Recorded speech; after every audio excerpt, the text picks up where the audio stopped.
Welcome back to another technical deep dive here in the debug zone. Today we're tackling a big question and breaking it down with insights from other users.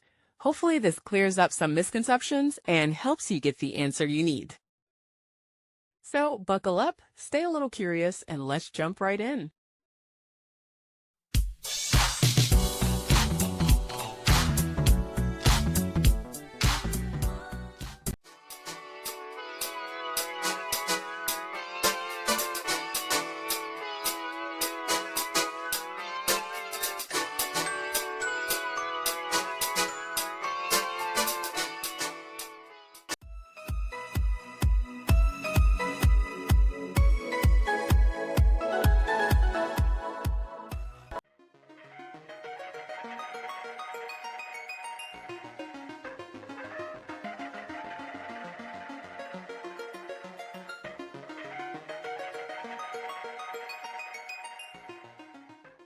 And that's a wrap.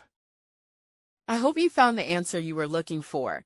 If you did, take a second to hit that subscribe button. It really helps out. And let me know in the comments which solution worked best for you. See you next time in the debug zone.